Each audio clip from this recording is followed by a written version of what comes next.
Chau. Vamos a cambiar de tema. Alberto Fernández, el candidato del Frente de Todos, se encuentra en gira por la península ibérica, Portugal, ese país que logró, para algunos, un milagro económico. Es también el eje de su visita y muchos dirigentes del Frente de Todos, incluyendo Alberto Fernández, toman ese caso como ejemplar para el manejo de problemas económicos serios y el modo en que se salió de esa crisis. ¿Puede Argentina retomar ese modelo y aplicarlo aquí? Estamos en comunicación telefónica con el politólogo argentino Andrés Malamud, investigador de la Universidad de Lisboa. Muy buenas tardes, Andrés. ¿Qué tal, Luciana? ¿Cómo estás? Bueno, pregunta directa. ¿El modelo portugués puede ser aplicado en la Argentina? No, y las razones son muy simples. Portugal empieza con una situación que es incluso peor que la de Argentina. Más déficit y más deuda. Y lo que hace es un ajuste tremendo con lo que nosotros llamaríamos intervención del Fondo Monetario. En el caso de ellos fue intervención de la Troika. El Fondo Monetario era una de las tres patas. Las otras dos eran la Comisión Europea y el Banco Central Europeo. Reciben un préstamo mayor al nuestro, superior al nuestro, pero cada una de las partes pone un tercio. Por eso el fondo no pone tanto como en Argentina, porque hay otros dos socios. Y la característica que tiene Portugal es que cuando es rescatado paga más intereses, a diferencia de Argentina. Argentina es rescatada porque nadie le presta en el mercado. Claro. Si tuviéramos que pedir en el mercado pagaríamos carísimo. El fondo nos cobra menos. Acá es al revés, porque Portugal cuando se financia el mercado se financia a tasas bajísimas, están garantizadas por el Banco Central Europeo, es decir, por Alemania. Quiere decir que el gobierno socialista, el mismo partido que el gobierno, pide el rescate. En 2010, 2011 pierde las elecciones y asume un gobierno que insiste en ir más allá de la troika, es decir, sobreajustar. ¿En qué consistió el sobreajuste de este gobierno de centro-derecha que estuvo 4 años hasta 2015?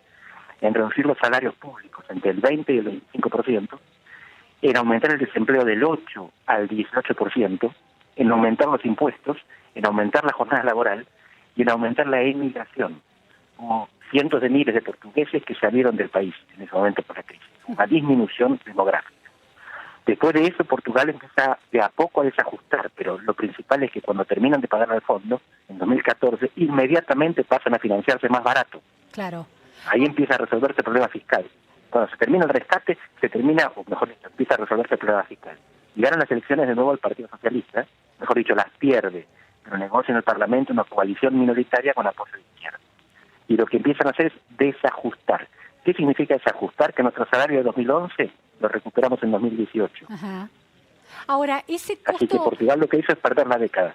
Ahora, es contundente eso, perdió la década. Ahora, ese ajustazo de 2011 con esta fuerza de centro-derecha, ¿cómo la recibe la ciudadanía? ¿Hay crisis social, hay calles, hay movilizaciones en las calles, resistencia? ¿Qué pasó? Sí, hubo una crisis social muy importante, pero las crisis sociales en Portugal son diferentes de las crisis sociales en Argentina o en Grecia, porque en Portugal la gente no reacciona con violencia. ¿Qué es lo que hicieron? Se fueron, emigraron, protestaron, por supuesto, sufrieron el bajón, y por eso votaron un gobierno, el Partido Socialista, que les prometía recuperar la autoestima, diciendo simplemente, la culpa no fue toda nuestra, no tenemos que ir más allá de la troika, no tenemos que sobreajustar. Ya pagamos por lo que habíamos hecho, y a partir de ahora lo que queremos es recuperar lo que habíamos perdido. Recuperar lo que habíamos perdido, no pagar aquellos salarios que no se pagan. En un momento los partidos de izquierda, aliados con los demagogos de derecha, le exigen al gobierno, amenazan con pasar una ley para que el gobierno le devuelva a los maestros todo ese salario que les había quitado durante el ajuste. Y el primer ministro socialista dice, si ustedes pasan esa ley, renuncien, porque ese dinero no está. Es una manera de aceptar que el ajuste era inevitable. Claro, de alguna manera alguien hizo, entre comillas, el trabajo sucio, fue esta fuerza de centro-derecha. Sobre eso se construyó, se empieza a reconstruir Portugal. Así es, pero es más complejo porque, como te decía, el ajuste lo empieza el Partido Socialista, que pide la intervención del Fondo Monetario y pierde las elecciones. Ahora, la derecha no se ajusta, y esto es importante, lo último cortito que te digo y después te escucho. El primer ministro socialista Costa llega al poder con un lema, hay otro camino. Y es buenísimo, el otro camino es devolver los salarios, pero no hay otro objetivo. El objetivo del gobierno socialista portugués sigue siendo el déficit cero. Claro, sigue siendo déficit cero, no es porque se está hablando aquí de que la Argentina tendría que romper esa meta de déficit cero para poder salir adelante. En el caso de Portugal, la reconstrucción no se hace generando déficit. A todo lo contrario, reduciendo el déficit. Por supuesto que hay crecimiento económico basado en parte en una sociedad pacífica, tranquila y barata, pero además porque hay la primavera árabe del norte de África que hace que el turismo del norte de África desaparezca y venga todo para el sur de Europa. Y además había inversiones previas que permitieron que con la baja de salarios del desempleo salga más barato exportar. Entonces Portugal sale de la crisis con turismo y exportando. No por inversiones, como le hubiera gustado a Macri, no por consumo interno, como le hubiera gustado a Cristina. Turismo y exportación. Andrés, se sostiene mucho en Argentina, casi, bueno, como una especie de letanía, la necesidad de consenso entre las fuerzas políticas y de continuidad de políticas de Estados. ¿Dirías que otra de las claves, tal como lo describís, es que entre algunos líderes políticos de Portugal hubo una conciencia de la necesidad de sostener cierto rumbo de una cierta política de Estado? No, justamente, lo que hubo en Portugal no fue una política de Estado, ni siquiera hay una política de desarrollo.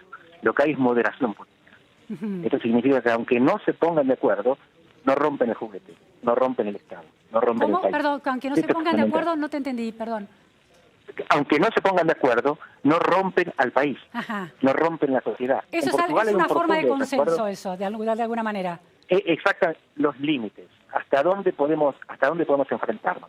Estamos en desacuerdo con la política económica, pero yo no considero que mi adversario sea un enemigo, o sea antidemocrático, o sea Venezuela, o sea basura la dictadura. Es eso, piensa diferente, no estoy de acuerdo con él. Si gana, gobierna, pero voy a tratar de ganarle y hacer lo que yo pienso.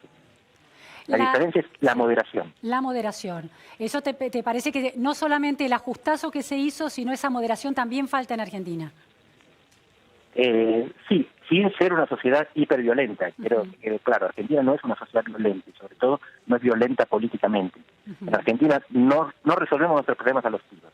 En otros países sí, México, Brasil, incluso Colombia. Así que Argentina, aunque nos parezca muy agresiva, que lo es, no es una sociedad violenta. No llega a ser la portuguesa, donde la violencia es completamente inaceptable. El ajustazo que se le reprocha a la gestión de Cambiemos al día de hoy, ¿no es un modo de, ese primer escalón que hizo Portugal? Así es el primer escalón. Por eso el gobierno que viene, cualquiera sea, va a tener que seguir ajustando, va a tener que ajustar mucho. Y lo que va a tener que hacer, si es inteligente, y yo creo que lo va a hacer, es compensar simbólicamente el ajuste material. Compensar con autoestima. Compensar con autoestima, con un discurso de reivindicación nacional, con la creación de una meta a la que se llega después de atravesar el desierto, mientras tanto diciendo, esto lo estamos haciendo no porque somos malos, sino porque somos buenos. Los malos están en otro lado. El gobierno que viene va a buscar enemigos. Va a buscar enemigos, porque este gobierno intentó ese relato, la idea de que hacemos un sacrificio hoy, en el presente, para llegar a una Argentina sustentable. Estamos construyendo los cimientos y haciendo un sacrificio, pero en función del futuro, y no funcionó ese discurso. El gobierno actual de Argentina es el gobierno que le echa la culpa a la población, por andar en patas, el aire acondicionado muy bajo y por haber votado de la manera que votó para asustar a los mercados. El gobierno que viene va a tener que hacer lo contrario, va a tener que hablarles bien a los argentinos, alimentar su ego, alimentar su autoestima, para que se banquen el ajuste. Y va a tener que hacer un ajuste, aunque sea Alberto Fernández, que está hablando de subir el déficit y romper la meta del déficit fiscal cero o del superávit que se esperaba para el año que viene. Va a tener que hacer un superajuste, pero se puede hacer un ajuste más o menos equitativo, más o menos eficiente. Lo que Cambiemos demostró es que no se puede hacerlo ni equitativo ni eficiente, y sobre todo compensando simbólicamente. Esto es muy importante. El relato que Cristina decía, la narrativa, el discurso, lo que cuentan los políticos, es muy importante para hacer sentir bien a la gente cuando la va a estar pasando mal. Esto parece una tontería, pero no lo es. Las compensaciones simbólicas, los sentimientos, son muy importantes en tiempos de penuria. Muchísimas gracias, Andrés Malamud, por estas precisiones en torno a la comparación entre el modelo económico de Portugal y la viabilidad de aplicarlo o no en Argentina. Gracias, buenas tardes. Gracias. Vamos a un corte en la repregunta Noticias a Fondo y enseguida volvemos.